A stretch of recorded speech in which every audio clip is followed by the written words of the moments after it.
के शो में सिंध हाईकोर्ट ने रोशन कनासरो की पेमरा और अब तक टीवी के खिलाफ पिटीशन मुस्तरद कर दी। जाली अकाउंट्स केस के बाद जाली ठेकों का बड़ा स्कैंडल, क्या नैब की तहकीकात सुस्त पड़ने लगी? कनासरो बरादरान का महकमा एंटी करप्शन से तहकीकात में ताउन से इनकार। रिकॉर्ड में हेराफेरी की शिकायतें मौसूल, अरबों रुपए के ठेके नॉन प्रोफेशनल नॉन टेक्निकल अफराद के सुपुर्द। करप्शन के इल्जामात के बावजूद कनासरो बरादरान अपने ओहदों पर विराजमान कैसे?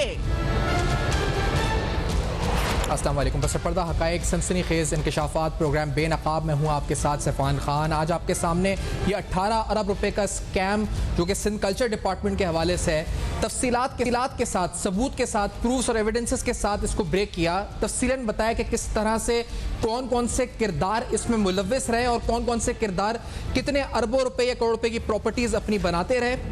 इस दौरान यानी जो छुपे हुए किरदार थे, जो सामने किरदार थे, उन तमाम की आपको तफसीलात भी रखी। और ये डॉक्यूमेंट्री एविडेंसेस के साथ जब मामला आगे बढ़ा तो नैब और एंटी करप्शन ने भी इनके ऊपर जो इस वक्त कॉग्निजेंस लिया और नैब और एंटी करप्शन ने भी तहकीकात का आगाज़ बाकायदा कर दिया। 18 अरब रुपए का स्कैम, 18 अरब रुपए का scam, that is bigger than any other scam. अगर आप कहा जाए तो ये एक बहुत बड़ा करप्शन स्कैम है जिस पर शायद नैब और एंटी करप्शन इस तरह से उसको सीरियसली नहीं लिया जिस तरह से बड़े और स्कैम्स होते हैं, उस तरह का स्कैम है जिसमें और ही पसे पर्दा किरदार सामने आ सकते हैं। आज आपको बताएंगे कि किस तरह से इंटरनेशनल प्रॉपर्टीज और फिर इस पूरे मामले के अंदर जो लोकल प्रॉपर्टीज हैं उनकी खरीदो फरोख्त में ये पूरा जो नेक्सस है ये किस तरह एक गठजोड़ के साथ काम करता है, ये भी सबूत के साथ आपके सामने रखेंगे। जो तहकीकाती इदारे अब तक कार्रवाई कर रहे हैं, जो कॉल अप नोटिसेस हैं, इंक्वायरी लेटर्स हैं, इंफॉर्मेशन लेटर्स हैं, उनकी तफसीलात भी नैब और एंटी करप्शन से जो हासिल हुई हैं वो भी आपके सामने रखेंगे। इस इन्वेस्टिगेशन में जो मामला चल रहे हैं वो भी तफसीलन सामने आएंगे। एक एप्लीकेशन जो हमारे चैनल अब तक टीवी हमने बताते चलेंगे, आज एक प्रोग्राम से पहले भी हमने तमाम जो इस पर मुलजिमान नैब के हैं जो जिनके खिलाफ हम प्रोग्राम कर रहे हैं, जिनके बारे में आपको हकीकत बता रहे हैं, इनको बाकायदा इन्विटेशंस भेजे, सवालनामे भेजे गए, तफसीलन इनको व्हाट्सएप के थ्रू अप्रोच किया गया कि आप इस पर जवाब दें। लेकिन हस्बे मामूल हर बार की तरह हमें जवाब में या तो कोई जवाब मौसूल नहीं हुआ या यही जवाब कि आप नहीं कर सकते, आप शो ना करें, आप ये ना करें, आप वो ना करें। ये तमाम वो लेटर्स हैं जो आज भी हमने अरसाल किए इस प्रोग्राम से पहले। बाकायदा सवालनामे लिख कर भेजे गए तमाम अफराद को बशमूल सेक्रेटरी कल्चर को कि हम आज ये प्रोग्राम कर रहे हैं, हमारे पास ये तफसीलात आई हैं, आप इस पर क्या कहना चाहते हैं। तो अब तक टीवी अपनी एथिक्स और जर्नलिस्टिक एथिक्स के साथ आगे बढ़ते हुए इस मामले को जो इस पर लेकर चल रहा है, लेकिन इनकी तरफ से हर कानूनी और गैर कानूनी हरबा इस्तेमाल किया गया कि इस प्रोग्राम को और इस न्यूज़ को रोका जा सके। उसमें बहुत से कानूनी और गैर कानूनी हरबे शामिल है। एक एप्लीकेशन सिंध हाईकोर्ट में जमा हुई जो कि रिसेंटली डिसमिस हुई। ये एप्लीकेशन क्या थी और ये क्यों डिसमिस हुई, प्रोग्राम इसी से आगाज़ करते हैं। सैयद मकबूल हुसैन साहब जो कि माहिर कानून है प्रोग्राम में साथ मौजूद हैं। इम्तियाज़ चांडियो साहब ब्यूरो चीफ हैं अब तक टीवी कराची के, प्रोग्राम में साथ मौजूद हैं। मकबूल हुसैन साहब, ये अपील क्या थी अब तक और पैमरा के खिलाफ, और ये क्यों रद्द हुई, किन ग्राउंड्स पर रद्द हुई, और क्या ऑब्जर्वेशन थी ऑनरेबल सिंध हाई कोर्ट की? अस्सलाम वालेकुम सैफान, थैंक यू मुझे शो में दावत देने के लिए। और मैं आपको जरा से बताता हूँ कि ये जो पूरी कार्रवाई सिंध हाई कोर्ट में हुई ये किस बेसिस पे हुई और किस तरह हुई। आई बिलीव जितने भी आपके प्रोग्राम चले या जितनी भी न्यूज़ ब्रॉडकास्ट हुई उस पर रोशन अली कनासरो साहब ने और हाकिम अली रहूजा साहब ने नैब पेमरा ऑर्डिनेंस के तहत काउंसिल ऑफ कंप्लेंट्स में कंप्लेन की। ये जो काउंसिल ऑफ कंप्लेंट्स में कंप्लेंट्स होती हैं ये सेक्शन 26 के तहत होती हैं, जिसके तहत काउंसिल जो है जिसके खिलाफ कंप्लेंट हुई होती है उनसे जवाब तलब करते हैं और एक इनफॉर्मल सी हेयरिंग होती है रिगार्डिंग कि जी डिटर्मिन किया जाए कि जो कंप्लेंट की गई है उसमें कोई मेरिट भी है या नहीं। ये एक कंप्लेंट नहीं थी, इसमें काफी कंप्लेंट्स इन्होंने की थी। They were all together I believe 25-26 complaint जो इन्होंने काउंसिल ऑफ कंप्लेंट्स में दाखिल की थी। इस पे एक डिटेल्ड हेयरिंग हुई, एक बड़ी लेंथी हेयरिंग हुई और काउंसिल ऑफ कंप्लेंट्स ने अपना रिकमेंडेशंस दिए कि 19 जून 2020 को कि जो टीवी चैनल है जिसके खिलाफ ये हुई है, विच इज अब तक उनको इनका मौकफ लेना चाहिए और उस बेसिस पे उन कंप्लेंट जो काउंसिल ऑफ कंप्लेंट्स की रिकमेंडेशन थी ये इस तरह आगे खत्म हो गई। उसके बाद होता प्रोसीजर ये है कि आप इस पर कुछ पूछना चाह रहे हैं? नहीं जी, आप कंटिन्यू करें। अच्छा, शायद कोई डिस्टर्बेंस थी। जी जी। इसमें जब ये रिकमेंडेशंस आ गई तो उसके खिलाफ इन्होंने पेमरा ऑर्डिनेंस के तहत एक अपील फाइल की under section 30A। Section 30A के तहत जो अपील्स फाइल होती हैं वो हाई कोर्ट उनको सुनता है और हाई कोर्ट की जुरिडिक्शन आती है और उसमें भी ये डिटरमिन किया जाता है कि ये जो अपील है इसका कोई मेरिट है या नहीं, और अगर उनका कोई मेरिट होता है तो उनको एक डिटेल रेगुलर हियरिंग के बाद after providing both the parties an opportunity उसको फैसले पे रिजर्व किया जाता है। अलबत्ता यहाँ ऐसा नहीं हुआ क्योंकि जिस दिन इन्होंने ये अपील फाइल की और उसको कोर्ट में पुटअप कराया जज के आगे, तो ऑनरेबल हाई कोर्ट ने इसको बगैर एडमिट किए हुए ही डिसमिस कर दिया। जब हाई कोर्ट ने इनके वकील से दलाइल पूछे तो उन्होंने जो दलाइल पेश किए उसमें उन्होंने यही कहा कि जी जो चैनल है वो हमारे खिलाफ चीजें चला रहा है ऑन विदाउट एनी कोजेंट और क्रेडिबल इंफॉर्मेशन और झूठी एविडेंसेस पे, और ये हमारे साथ जो हैं ज्यादती कर रहे हैं and so on and so fourth. जो भी एक एलिगेशन होती है डेफेमेशन की उसको उन्होंने एडवांस किया अपने आर्गुमेंट में।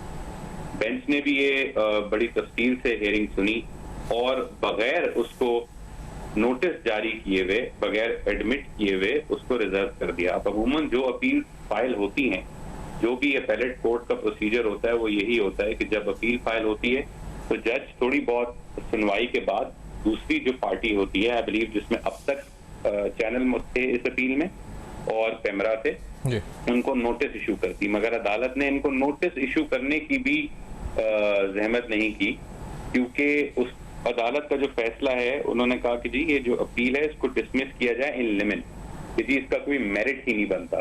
तो उस बेसिस पे ये अपील खारिज हुई और जो पेमरा की रिकमेंडेशंस हैं वो अभी भी इन फील्ड हैं कि चैनल अगर जो चलाता है चलाए on the basis of credible information and responsible journalism, मगर इनका मौकफ ले, जो आई बिलीव चैनल ने इनको अप्रोच किया है लेने की। जी,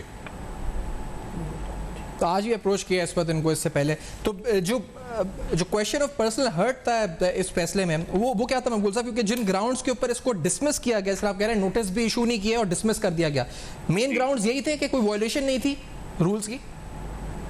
उन्होंने एज सच जो काउंसिल ऑफ कंप्लेंट्स है ना, उसके पास ये चीजें एज सच डिटरमिन करने के ना इख्तियार हैं कि कोई ना कोई फैसला देने का इख्तियार है, बिकॉज काउंसिल ऑफ कंप्लेंट सिर्फ अपनी रिकमेंडेशंस देता है कि जी ये चीजें हुई हैं और हमें लगता है कि ये चीजें हुई हैं। जो फाइनल अथॉरिटी होती है वो हमेशा पेमरा चेयरमैन होती है जो अपनी एक डिटेल्ड ऑर्डर देते हैं। अब ये एक कानूनी बात है कि पेमरा चेयरमैन को एक ऑर्डर पास करना होता है रीजनिंग्स के साथ, प्रोवाइडिंग रीजन कि अगर गोया चैनल ने किसी चीज की, किसी लॉ की, पेमरा के रूल्स, पेमरा के ऑर्डिनेंस या किसी भी electronic media code of conduct की प्रोविजन की वायलेशन की है तो किस तरह की है।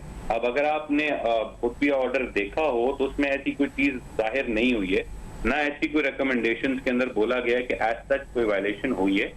बस बोला गया है कि आप कोड ऑफ कंडक्ट को फॉलो करते रहें अपनी ब्रॉडकास्ट में, अपने प्रोग्राम्स में और अपनी न्यूज में।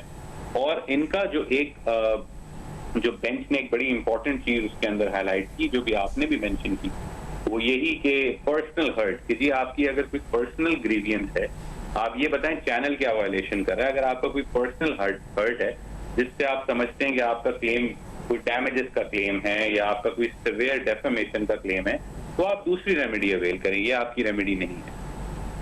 मकबूल साहब बहुत शुक्रिया, आपने प्रोग्राम में ज्वाइन किया और इस डिसमिस जो हुई अपील इस हवाले से इस पर अपनी आईनी राय दी। आपने सुना, आपने देखा कि किस तरह से अब तक टीवी के खिलाफ, हमारे खिलाफ मुसलसल कानूनी और गैर कानूनी हरबे इस्तेमाल किए गए इस स्टोरी को रोकने के लिए, इस प्रोग्राम को रोकने के लिए, इन तमाम करप्शन की स्टोरीज को रोकने के लिए। उसमें से एक में इस कनासो सिस्टम को बदतरीन शिकस्त का सामना करना पड़ा। अब आपके सामने पेश होंगी कुछ सनसनीखेज डिटेल्स। ये डिटेल्स हैं दुबई पाकिस्तान मुख्तलिफ प्रॉपर्टीज़ की इंटरनेशनल लेवल पे प्रॉपर्टीज़ जो बनाई गई, और इसके साथ साथ एंटी करप्शन और नैब स्पेसिफिकली तहकीकात कहाँ तक पहुँची हैं, ये आपको बताएंगे इस ब्रेक के बाद। बेनकाब में हमारे साथ रहेगा।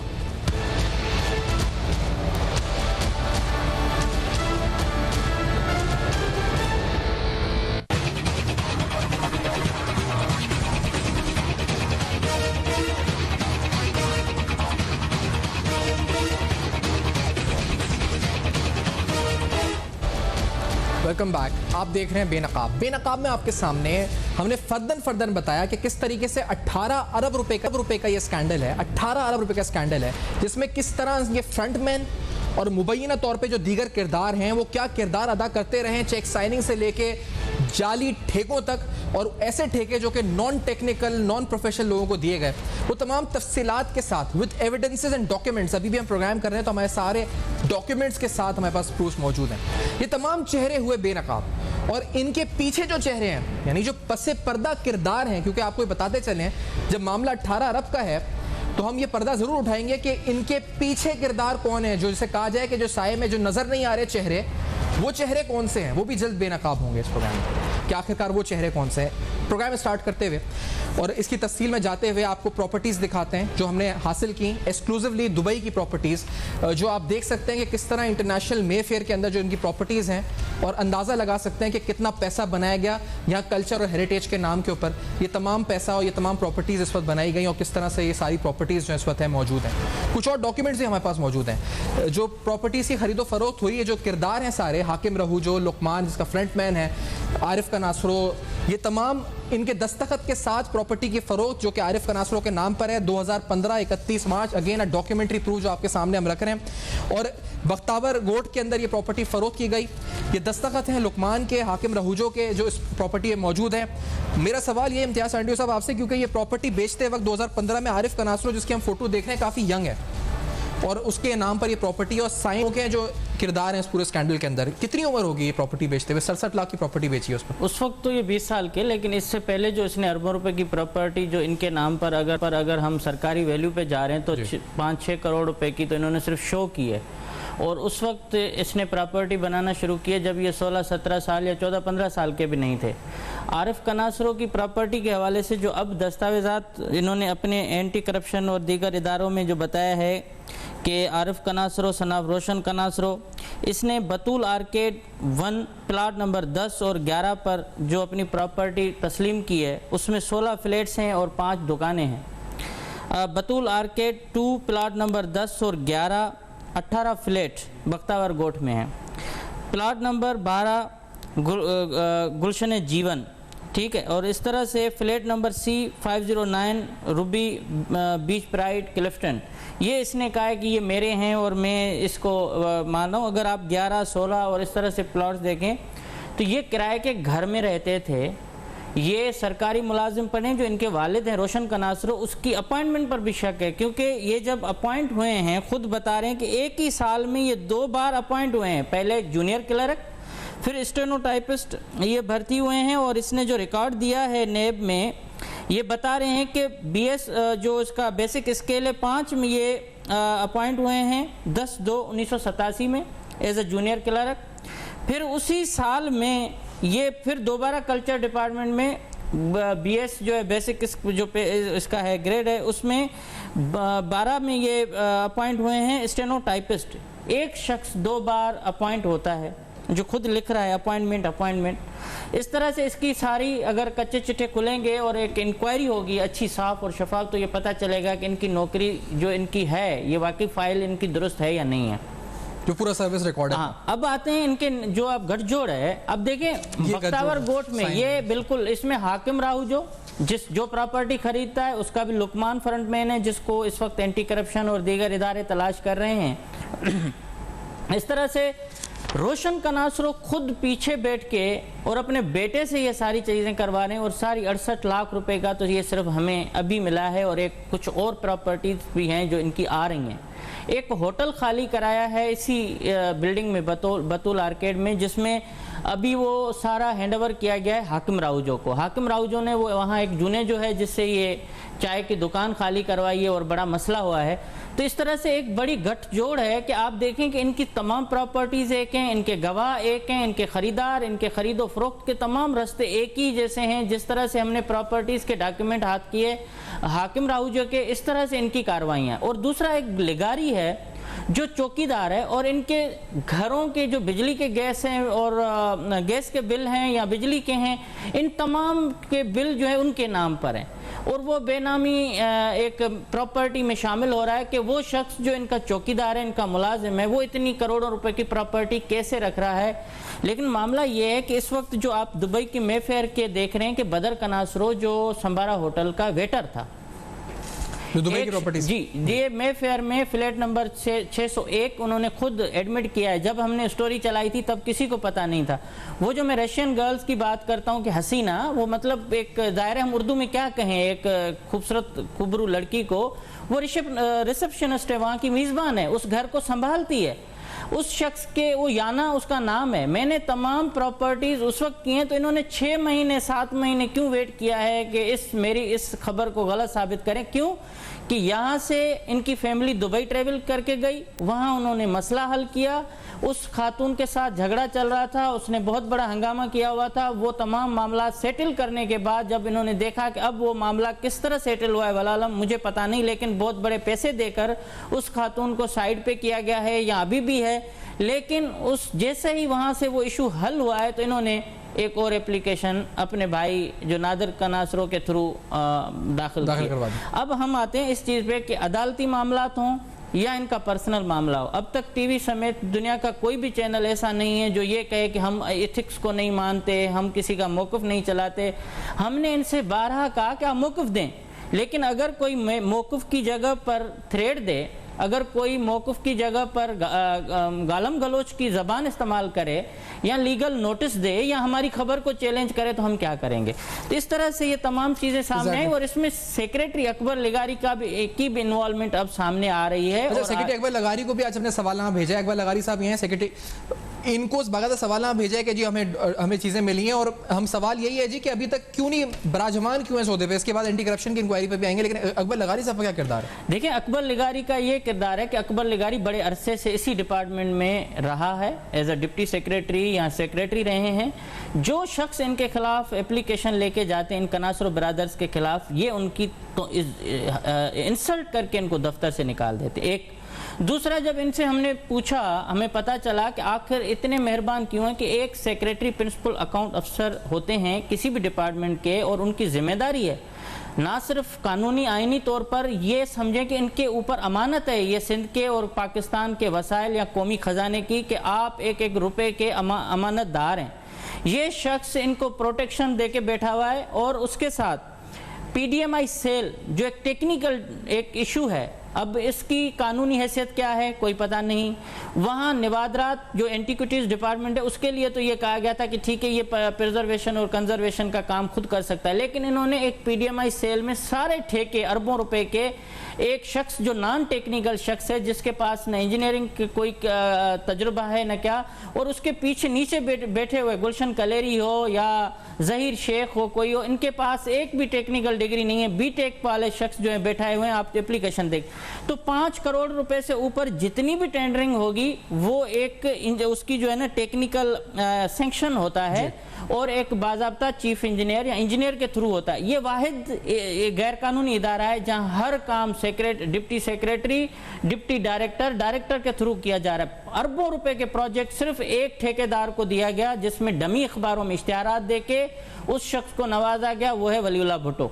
अब वलीउल्लाह भुट्टो के ऊपर जब इल्ज़ाम लगा तो ये वलीउल्लाह भुट्टो की जो किरदार है वो शुरू से इसी तरह से ब्लैकमेलिंग पे चलता है। जो शख्स, हर अफसर जो उसका साइन नहीं करेगा उसके खिलाफ दरख्वास्त देगा, उसके खिलाफ उसकी वीडियोस बनाएगा, उसको बड़ा प्रेशर करके अपना काम निकलवाता। ये शख्स इस वक्त भी कनासरो सिस्टम जो अकबर लिगारी साहब हैं वो मुसलसल उनको सपोर्ट कर रहे हैं। एक इंक्वायरी नहीं बिठाई डिपार्टमेंटल, या हमें कहे कि आ जाएं प्रूफ लेके, अगर बाकी ये मुलविस हैं, आपके शवाहिद गलत हैं या मीडिया में चलने वाली खबरें गलत हैं, तो मैं एक शख्स माइंड बना के बैठा हुआ है कि चाहे कुछ भी हो जाए इनको मैं बचाऊंगा। और कनाडा में प्रॉपर्टीज की जो तस्वीरें हैं आप देखें जी, अकबर लगारी साहब की प्रॉपर्टीज की तफसीलात भी हमने निकाली है कनाडा में, और उसके साथ अभी 62 करोड़ रुपए का तो लाइव स्टॉक में जो इन्होंने चूना लगाया, भैंसों को मच्छरदानियां, ये वो चल रही है सर प्रॉपर्टी की डिटेल्स। इस वक्त जो मालूम हुआ है कि कनाडा में तमाम प्रॉपर्टी जो खरीदी गई है वहां इसका सोर्स ऑफ इनकम अभी तक मालूम नहीं और है। हमने पूछा भी है नाज़रीन ये सवाल इनसे आज सवालनामे में, जिसका जवाब नहीं मिला है। लेकिन बात यह है कि अकबर लगारी समेत तमाम जो लोग हैं जिनका किरदार इसमें सामने आ रहा है आज, अगर इस वक्त नैब और एंटी करप्शन के लिए अहम सबूत ये भी है कि किस तरह प्रॉपर्टी के बेचने में दस्तखत शामिल हैं उन तमाम फ्रंटमैन के। आखिर एंटी करप्शन की इंक्वायरी के ऊपर रोशन कनासर और कनासर ब्रादर का जवाब क्या था, क्यों ताउन नहीं कर रहे एंटी लेटर के ऊपर, ये आपको बताएंगे कि इस लेटर में लिखा हुआ क्या है, एंटी करप्शन ने क्या मांगा था, फिर नैब की तहकीकात या उसमें पेशरफ्त क्या है, नैब किस तरह से इंफॉर्मेशन गैदर करके घेरा तंग कर रहा है इनके खिलाफ, और चेयरमैन नैब से रिक्वेस्ट हम क्या करेंगे, ये सब कुछ after this very short break Benaqab में हमारे साथ रहेगा।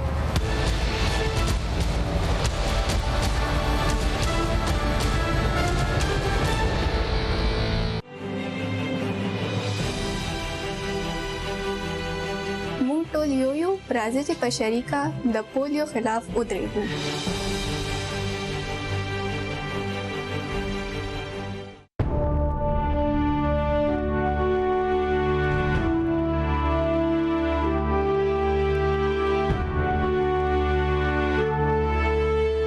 दुनिया भर में मोमर अफराद की अहमियत और उनकी जानिब तवज्जो दिलाने के लिए आज बुजुर्ग शहरियों का दिन मनाया जा रहा है। अक़वाम मुत्तहिदा की जनरल असेंबली ने 14 दिसंबर 1990 को Montoliu, Brazil de Pacharica, da polio खिलाफ उतरेगी।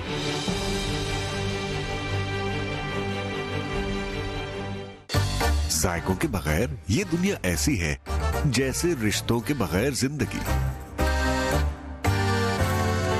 हमारी रिवायत, हमारे खाने, बनाए अपनों के लिए कुछ खास जिनसे आप प्यार करते हैं।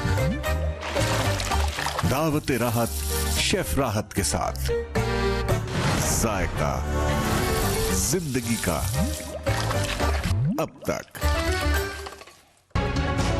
देखिए दावत राहत पीर से जुमा सुबह 11:03 पे सिर्फ अब तक पर।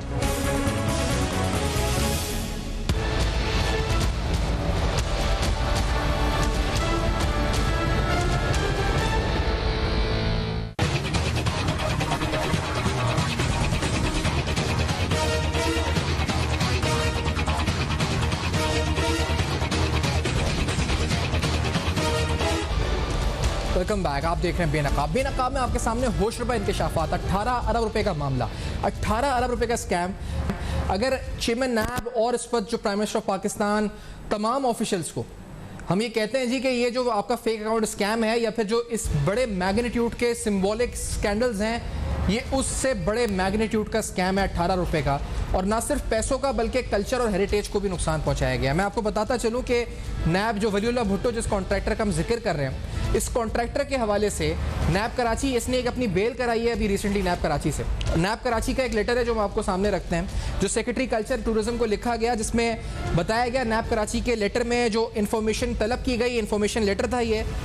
एक जो हमने इस प्रोग्राम में ब्रेक किया था मकली हिल जो उस वक्त मोनूमेंट्स हैं ठट्टा के, उसका वर्क ऑर्डर था 2/9/2015 का। नैब ने कहा जी कि इसकी तमाम तफसीलात फराम की जाएँ कि इसकी certified copies of NITs, bidding documents, और ये वलीउल्लाह भुट्टो कंपनी को अवार्ड हुआ, इसकी तमाम तफसीलात नैब ने मांगी। नैब ने तफसीलात मांगी वर्ल्ड हेरिटेज साइट ऑफ मोंजोदाड़ो जो 23/7/2015 23 जुलाई 2015 को वलीउल्लाह भुट्टो की कंपनी को अवार्ड किया गया, इसकी तफसीलात मांगी सेक्रेटरी कल्चर से। नैब ने भंबोर साइट घारो, इसका जो 23 जुलाई 2015 को वर्क ऑर्डर इशू हुआ था, नैब ने इसकी तफसीलात मांगी जो कि वलीउल्लाह भुट्टो को कॉन्ट्रैक्ट अवार्ड हुआ था। और फिर नैब ने जो protected archaeological sites and monuments in Sindh जो इस वक्त उमरकोट में वर्क ऑर्डर इशू हुआ था 2014 में, उसकी तफसीलात ही मांगी। नैब ने तमाम रिकॉर्ड मांगा, यानी इस वक्त स्टेटस क्या है काम का, यहाँ पर काम कब शुरू हुआ, कंप्लीशन डेट क्या थी, काम क्या मुकम्मल हुआ या नहीं हुआ, details of legal proceedings, departmental inquiry अगर कोई हुई है इन कामों पर वो भी नैब ने मांगी। और स्पेसिफिकली लिखा गया the following development works reportedly executed by MS Waliullah Bhutto and company. इस ठेकेदार का नाम नैब में शामिल था। इस शख्स ने अपनी बेल करा ली। आपको पता है 2019 से भी आदमी अपनी बेल करा चुका है और ये बेल थी प्रोविजन ऑफ इंफॉर्मेशन। नैब सक्खर ने इस पर तफसीलात तलब की थी जब कुछ tendering approvals and technical sanctions हुए थे और ये वर्क ऑर्डर्स इशू हुए थे जिसमें इसकी कंपनी का नाम WSKB कंपनी शामिल था, तो इस पे 2019 से बेल कराई थी और ये कुछ मामला जो थे वो रोड्स बनाने के हवाले से थे जो नैब सक्खर ने इस पर जो है इसमें तफ्तीश की थी। इसी तरह एंटी करप्शन की एक इंक्वायरी है जो इस मामले पर चल रही है। 3 साल का रिकॉर्ड एंटी करप्शन ने तलब किया है, लेकिन एंटी करप्शन के आगे इम्तियाज सांडियो साहब इन्होंने जवाब दे दिया कि हम आपको रिकॉर्ड नहीं देंगे, नहीं ताउन करेंगे। बिल्कुल, देखिए एक तो वलियों ने जो बेल कराई उसमें जब कंफर्मेशन का आया तो नेब ने लिख के दे दिया कि अभी हम जो है शुरुआती मरहले में हैं और इनके खिलाफ अब तक कोई इंक्वायरी नहीं है। तो इसलिए उन्होंने वहाँ जो प्रोसिक्यूटर था उन्होंने जवाब दिया तो उनकी बेल जो है वो फ़िलहाल वो मैटर जो है वो उनकी दरख्वास्त जो है वहाँ से खारिज हो गई। और मामला आया जैसे कि अब ये वलीउल्लाह भुट्टो को जो कॉन्ट्रैक्ट्स दिए गए हमने तमाम चीज़ें सबूत के साथ रखें, किसी अदालत के किसी फैसले की कोई तौहीन नहीं की। यहाँ तक कि नादर कनासरों को जो स्टे मिला है उसमें भी अदालत ने आखिर में लिखा है कि अगर आपके पास ऐसे शवाहिद हैं जिनसे कोई इनकार नहीं कर सकता आप चला सकते हैं।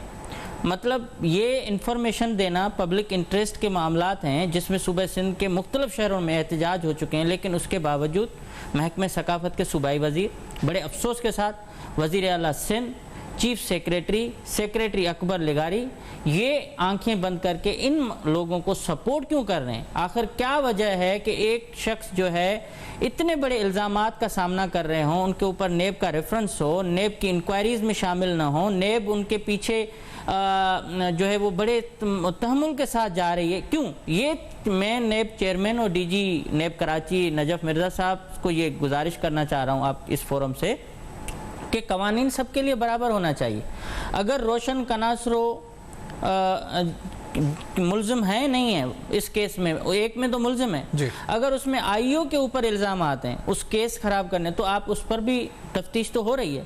लेकिन इस वक्त 2 साल से ज़्यादा अरसा हो चुका है, 2014 में सिंध फेस्टिवल हो चुका है, मंजूर कनासरो आज भी दन दनाते फिर रहे हैं, प्रॉपर्टीज़ मुख्तलिफ नामों से ख़रीद रहे हैं, इस्लामाबाद में फार्म हाउस ख़रीदा हुआ है, दुबई में इनके प्रॉपर्टीज़ हैं, शारजा में इनकी प्रॉपर्टीज़ हैं।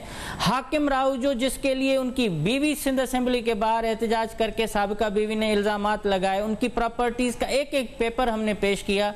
क्या हुआ? क्या नेब इन इतने शवाहिदों के बावजूद, इतने सबूतों के बावजूद खामोशी अख्तियार करेगी? तो जाहिर है ये लोग जो कौमी खजाने को लूट रहे हैं अपनी कुर्सी पर बैठ के, इनके दिल और बड़े होंगे और ये ज़्यादा तबाही फैलाएंगे। वो जो नेब का खौफ था, वो जो नेब एहसाब से लोग डरते थे, आखिर वो ख़त्म क्यों हो रहा है? ये लो प्रोफाइल केस नहीं है, इसके पीछे बहुत बड़े हाई प्रोफाइल लोग हैं। मैं आज इनसे कह रहा हूँ साफ और शफाफ इंक्वायरी हो, अगर सैफान ये लोग सज़ा न मिल सके इनको तो मैं सहाफ़त छोड़ दूँगा।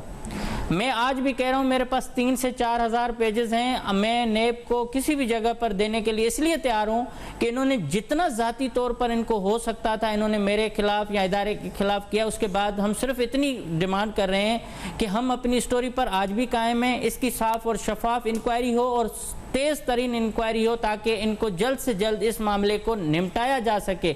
ये अभी भी रिकॉर्ड में हेरा फेरी कर रहे हैं। ये जो रोशन कनासरो साहब हैं इस वक्त भी डायरेक्टर PDMI सेल हो बैठकर जो है अरबों रुपए के, करोड़ों रुपए के प्रोजेक्ट्स का फैसले कर रहे हैं, ठेके बांट रहे हैं, उनके मातहत लोग बैठे हुए हैं। तो इनमें अब तक क्यों हाथ नहीं डल सका? अच्छा, हाथ अगर एंटी करप्शन ने डाला भी है तो आपको पता चले नाज़रीन, एंटी करप्शन ने एक जो खत लिखा है, रिकॉर्ड एंटी करप्शन को पूछ ही नहीं रहे हैं। एंटी करप्शन को तो इन्होंने कहा है एंटी करप्शन सिर्फ 3 साल का रिकॉर्ड मांग रही है। उन्होंने कहा है कि आप सिर्फ हमें 3 साल के रिकॉर्ड दें, हम आपसे ज्यादा नहीं मांग रहे, 14 से लेके 15 तक जो हुआ है। 3 साल का रिकॉर्ड ये देने के लिए तैयार नहीं है। दिन रात इनका जो है हब के करीब जो दफ्तर है वहाँ ये ज़हीर शेख, मुदस्सर खिची और इसके साथ ये जो गुलशन कलेरी, ये तमाम लोग दिन रात बैठ के वहाँ रिकॉर्ड में हेरा फेरी कर रहे हैं, लेकिन इदारे खामोश हैं। ये आप 18 अरब के कह रहे हैं, हम तो मोहतात अंदाजे के मुताबिक 18 अरब कह रहे हैं। ये जाली अकाउंट से भी ज़्यादा बड़ा केस है, ये 25, 30, 40 अरब तक भी जा सकता है अगर इसकी ईमानदाराना तफ्तीश हो, क्योंकि सिंध के कौमी वर्सों को लूटा है। कोई कौमी विरसा आके ये नहीं कहेगा, मोहनजोदड़ो आके नेब में पेश नहीं होगा कि मेरे साथ जुल्म हुआ है। तो इनको अभी 1 अरब रुपए क्या लगे हैं उमरकोट के किले पे। मिनिस्टर सेक्रेटरी मुसलसल खामोश हैं, सेक्रेटरी इनको नवाजते जा रहे हैं, सेक्रेटरी इनको ये कह रहे हैं कि आपके खिलाफ कुछ भी नहीं होगा, एंटी करप्शन खत लिख रही है सेक्रेटरी को कि इनको कहें कि हमारे साथ आके ताउन करें, सेक्रेटरी उनको नहीं कह रहा। हम इल्ज़ाम नहीं लगा रहे, हम किसी की तौहीन करने के लिए नहीं बैठे हुए, लेकिन एक चीज़ होती है, किसी ज़माने में छोटी खबर आती थी, ब्यूरोक्रेसी हिल जाती थी, इनके खिलाफ इतने सबूत आने के बाद अब तासुर ये है कि सेक्रेटरी को हिस्सा मिलता है अपना 15% जो भी ठेकों में है। इस तरह से ये इल्ज़ाम है, मैं नहीं, ये इनके अपने मुलाजमीन कह रहे हैं, क्योंकि अगर ये चीज़ें माली तौर पर करप्शन से मुंसलिक ना होती तो आज तक ये मंजूर कनासरो, रोशन कनासरो घर बैठे हुए होते। या मंजूर और रोशन कनासरो इतने पावरफुल हैं कि सेक्रेटरी भी वही लगवाते हैं या मिनिस्टर भी वही लगवाते हैं। तो इनके इस किस्म के रवैये से, इस किस्म की खामोशी से ये सवाल पैदा हो रहे हैं कि मिनिस्टर से लेके सेक्रेटरी से लेके दीगर सारे इनके सामने मजबूर हैं या ब्लैकमेल हैं या इनका हिस्सा मिलता है। क्योंकि इल्ज़ाम ये है कि इस वक्त तक इसी टेन्यूअर में मिनिस्ट्री के दौरान कोई 3 से 4 अरब की प्रॉपर्टियां खरीदी गई हैं, 3 से 4 अरब रुपए की प्रॉपर्टियां, जिसमें ज़मीनें हैं, जिसमें फार्म हाउसेज हैं, बंगलोज हैं डिफेंस में, इसके साथ क्लिफ्टन में प्रॉपर्टीज़ हैं, ये तमाम के तमाम इनके अदवार में, और ये लोग गिफ्ट कर रहे हैं। इल्ज़ाम ये है, मैं अभी भी कह रहा हूँ कि नेब इंक्वायरी करे और नेब एक कमीशन बनाए सब तो पता चले। इल्जामात है जिसकी शफाफ इंक्वायरी होनी चाहिए। अकबर लिगारी कितने ट्रेवल कनाडा के कर चुके हैं, कनाडा में किस घर में रह रहे हैं, 4,999 मतलब 4,999 कैनेडियन डॉलर्स की एक प्रॉपर्टी है वहाँ के घर की, जो इस वक्त रिकॉर्ड में सामने आई है, हम उसको वेरीफाई कर रहे हैं। अकबर लिगारी साहब को लेटर भी लिखा है कि आप बताएं कि ये घर आपने कितने में खरीदा है, किराए पे रहते हैं, क्या क्या करते हैं वो नहीं बता रहे, और वहाँ आपका सोर्स ऑफ इनकम क्या है, आपकी फैमिली कैसे वहाँ पल रही है।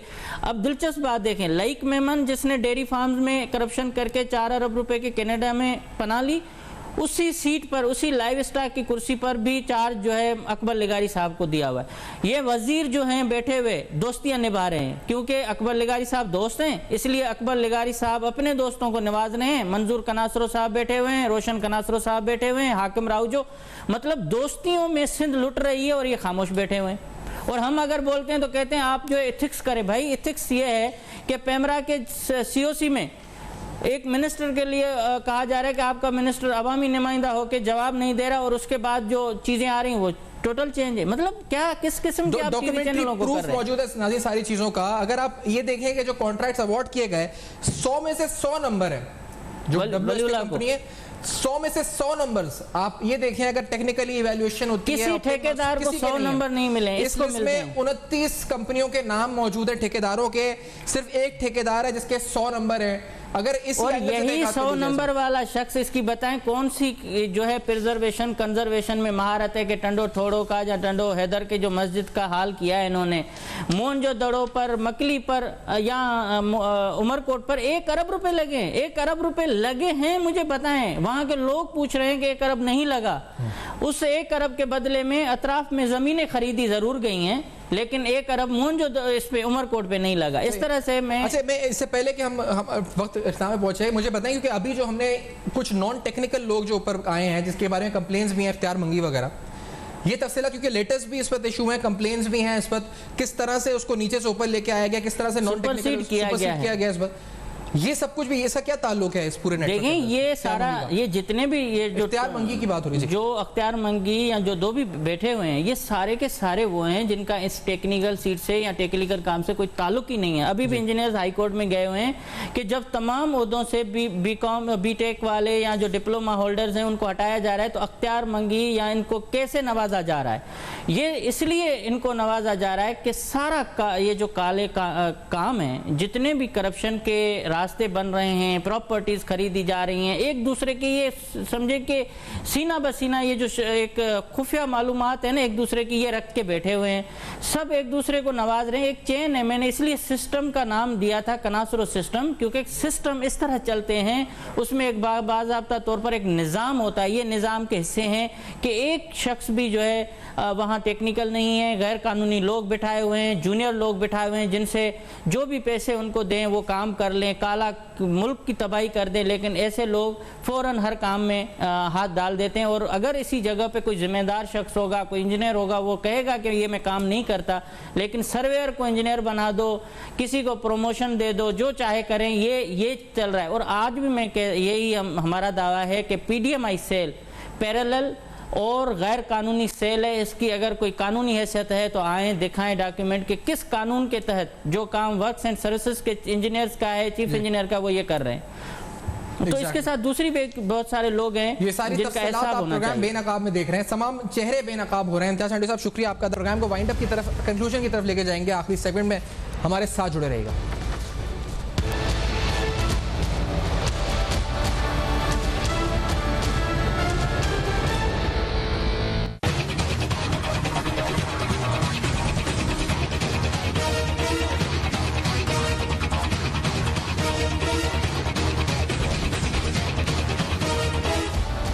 Welcome back. आप देख रहे हैं बेनकाब। मेगा करप्शन स्कैम, 18 अरब रुपए का स्कैम। और हम चाहते हैं जी कि इसके ऊपर जिस तरह से तफ्तीश बढ़ रही है, तहकीकात बढ़ रही है, नैब इन्वेस्टिगेट कर रहा है, घेरा तंग हो रहा है इन तमाम मुल्ज़िमान के खिलाफ। उम्मीद करते हैं कि जो पसे पर्दा किरदार हैं और जिस तरह से ये नेक्सस बेनकाब हो रहा है with documentary proofs and evidences, ये तमाम प्रूफ्स के साथ हम आपको दिखा रहे हैं मुसलसल कि किस तरह से सिंध की सकाफत को लूटा गया और कौमी खजाने को लूटा जा रहा है, और इस पर कोई ऑफिशियल एक्शन नहीं ले रहा। नैब इन्वेस्टिगेशन कर रही है, एंटी करप्शन इन्वेस्टिगेशन कर रही है। उम्मीद करते हैं कि ये तमाम इन्वेस्टिगेशंस बहुत जल्द मंतकी अंजाम तक पहुंचेंगी। आपके फीडबैक का इंतजार, फेसबुक, ईमेल और ट्विटर, तमाम एड्रेस आपके सामने फ्लैश कर रहे हैं। देखते रहिएगा। अब तक अपना बहुत ख्याल रखिएगा।